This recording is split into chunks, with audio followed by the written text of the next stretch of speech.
मधुबन के बाबा,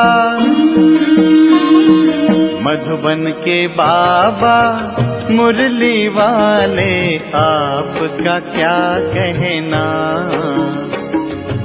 आपका क्या कहना। ओम शांति। आज 9 अक्टूबर 2023 के साकार मधुर महावाक्य हैं। आज मीठे मीठे बाप दादा बोले, मीठे बच्चे जितना याद में रहेंगे, पवित्र बनेंगे, उतना पारलौकिक माता पिता की दुआएं मिलेंगी। दुआएं मिलने से तुम सदा सुखी बन जाएंगे।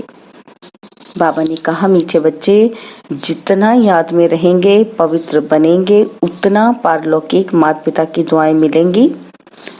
दुआएं मिलने से तुम सदा सुखी बन जाएंगे।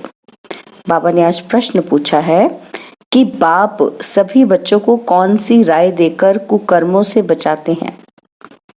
और उत्तर में बाबा राय देते हैं कि बच्चे, तुम्हारे पास जो भी धन दौलत आदि है वह सब अपने पास रखो, लेकिन ट्रस्टी होकर चलो।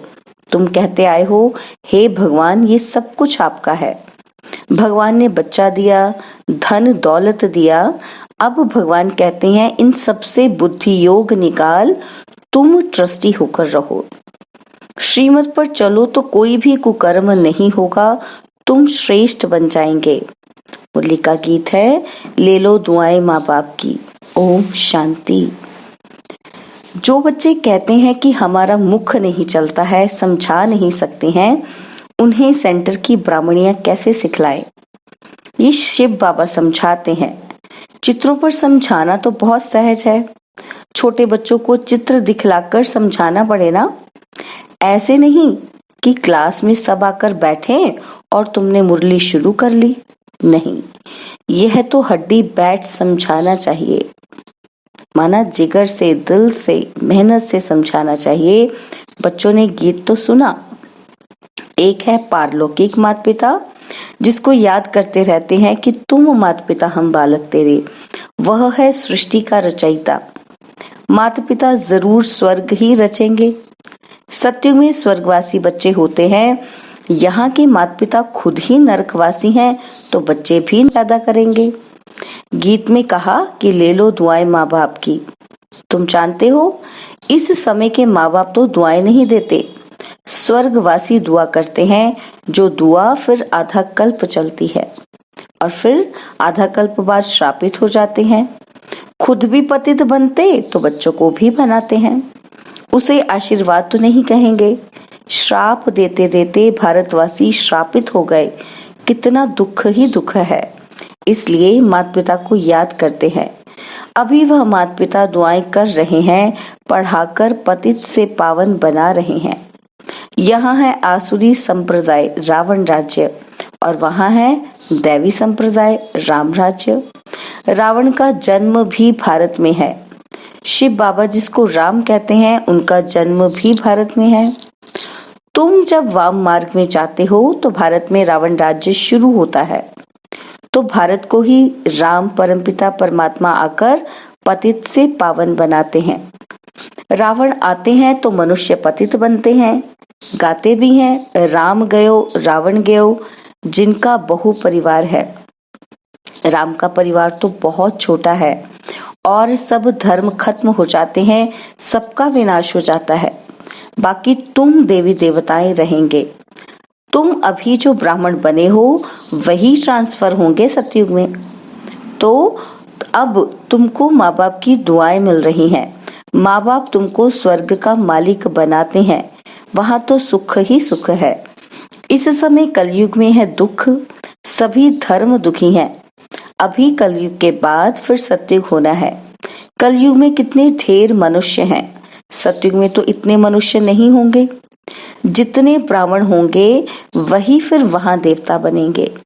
वह भी त्रेता तक वृद्धि को पाते रहेंगे। कहते हैं क्राइस्ट से 3000 वर्ष पहले सतयुग था। बिफोर क्राइस्ट और आफ्टर क्राइस्ट। सतयुग में तो एक ही धर्म, एक ही राज्य है। वहां मनुष्य भी थोड़े होंगे। सिर्फ भारत होगा और कोई धर्म नहीं होगा। सिर्फ सूर्यवंशी ही होंगे, चंद्रवंशी भी नहीं होंगे। सूर्यवंशी को भगवान भगवती कह सकते हैं क्योंकि वे संपूर्ण हैं। तुम बच्चे जानते हो, पतित पावन तो एक परमपिता परमात्मा ही है। वो बाप ऊपर में बैठे हैं, यह ब्रह्मा द्वारा स्थापना करा रहे हैं। अभी तुम पढ़ रहे हो, जब इन देवताओं का राज्य रहता है तब और कोई धर्म नहीं रहता है, और फिर आधा कल्प बाद वृद्धि होती जाती है। ऊपर से आत्माएं आती जाती हैं, वर्ण बदलते जाते हैं, जीवात्माएं बढ़ती जाती हैं।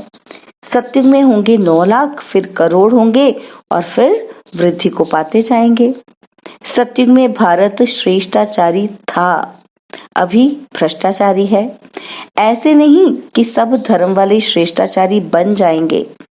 कितने ढेर मनुष्य हैं, यहाँ भी भ्रष्टाचारी से श्रेष्ठाचारी बनने में कितनी मेहनत लगती है। घड़ी घड़ी श्रेष्ठाचारी बनते बनते फिर विकार में जाए भ्रष्टाचारी बन पड़ते हैं।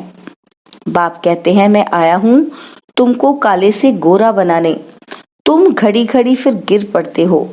बेहद का बाप तो सीधी बात बतलाते हैं, कहते हैं ये क्या कुल कलंकित बनते हो, काला मुंह करते हो, क्या तुम गोरा नहीं बनेंगे? तुम आधा कल्प श्रेष्ठ थे और फिर कलाएं कम होती जाती हैं। कलयुग अंत में तो कलाएं एकदम पूरी खत्म हो जाती हैं। सतयुग में सिर्फ एक ही भारत था, अभी तो सब धर्म है। बाप आकर फिर सतयुगी श्रेष्ठ सृष्टि स्थापन करते हैं। तुमको भी श्रेष्ठाचारी बनना चाहिए। श्रेष्ठाचारी कौन आकर बनाते हैं? बाप है ही गरीब निवाज, पैसे की बात नहीं। बेहद के बाप के पास श्रेष्ठ बनने आते हैं तो भी लोग कहते हैं कि तुम यहाँ क्यों जाते हो, कितने विघ्न डालते हैं। तुम जानते हो, इस रुद्र ज्ञान यज्ञ में असुरों के विघ्न बहुत पड़ते हैं, अबलाओं पर अत्याचार होते हैं। कोई फिर स्त्रियां भी बहुत तंग करती हैं, विकार के लिए शादी करते हैं। अब बाप काम चिता से उतार ज्ञान चिता पर बैठाते हैं। जन्म जन्मांतर का कॉन्ट्रैक्ट है। इस समय है ही रावण राज्य। गवर्नमेंट कितने शादमाने करती है। रावण को जलाते हैं, खेल देखने जाते हैं। अब रावण कहाँ से आया? रावण का जन्म हुए तो 2500 वर्ष हुए हैं। रावण ने सबको शोक वाटिका में बिठा दिया है। सब दुखी ही दुखी हैं। राम राज्य में सब सुखी ही सुखी होते हैं। अभी है कलयुग का अंत, विनाश सामने खड़ा है। इतने करोड़ों मनुष्य मरेंगे तो जरूर लड़ाई लगेगी ना। सरसों मुआफिक सब पीस जाते हैं। अब देखते हो तैयारियां हो रही हैं। बाप स्वर्ग की स्थापना कर रहे हैं। यह ज्ञान और कोई भी दे ना सके। यह ज्ञान बाप ही आकर देते हैं और पतित को पावन बनाते हैं। सदगति करने वाला एक ही बाप है। सतयुग में है ही सदगति, वहां गुरु की दरकार नहीं। अभी तुम इस नौले से त्रिकालदर्शी बनते हो। सतयुग में लक्ष्मी नारायण में यह ज्ञान बिल्कुल नहीं होगा, तो फिर परंपरा से ज्ञान कहाँ से आया? अभी है कलयुग का अंत। बाप कहते हैं तुम मुझे याद करो। स्वर्ग की राजधानी स्थापन करने वाले बाप को और वर्षे को याद करो। पवित्र तो जरूर रहना पड़ेगा। वह है पावन दुनिया और यह है पतित दुनिया। पावन दुनिया में कंस, जरासंधि, हिरण्यकश्यप आदि होते नहीं। कलयुग की बातों को सतयुग में ले गए हैं। शिव बाबा आए हैं कलयुग के अंत में। आज शिव बाबा आए हैं, कल श्री कृष्ण आएगा, तो शिव बाबा और श्री कृष्ण के पाठ को मिला दिया है। शिव भगवानुवाच, उन द्वारा पढ़कर श्री कृष्ण की आत्मा यह पद पाती है। उन्होंने फिर भूल से गीता में श्री कृष्ण का नाम डाल दिया है। यह भूल फिर भी होगी। मनुष्य भ्रष्टाचारी बने तब तो बाप आकर श्रेष्ठाचारी बनाए। श्रेष्ठाचारी ही 84 जन्म पूरे कर भ्रष्टाचारी बनते हैं। इस चक्र पर समझाना तो बहुत सहज है। झाड़ में भी दिखाया हुआ है, नीचे तुम ऊपर राजयोग की तपस्या कर रहे हो, ऊपर लक्ष्मी नारायण का राज्य खड़ा है। अभी तुम थुर में बैठे हो, फाउंडेशन लग रहा है। तुम जानते हो फिर सूर्यवंशी में जाएंगे। राम राज्य को बैकुंठ नहीं कहा जाता, बैकुंठ श्री कृष्ण के राज्य को कहा जाता है। अभी तो तुम्हारे पास बहुत आएंगे, एग्जीबिशन आदि में तुम्हारा नाम पाला होगा। एक दो को देखकर वृद्धि को पाएंगे। बाप आकर यह सब बातें समझाते हैं। चित्रों पर किसी को समझाना बहुत सहज है। सत्युग की स्थापना भगवान ही आकर करते हैं और आते हैं पतित दुनिया में, सांवरे से गोरा बनाते हैं। तुम श्री कृष्ण की राजधानी की वंशावली भी हो, प्रजा भी हो। बाप अच्छी रीति समझाते हैं। निराकार शिव बाबा आत्माओं को बैठ समझाते हैं कि आप मुझे याद करो, यह है रूहानी यात्रा। हे आत्माएं, तुम अपने शांति धाम निर्वाण धाम को याद करो तो स्वर्ग का वर्षा मिलेगा।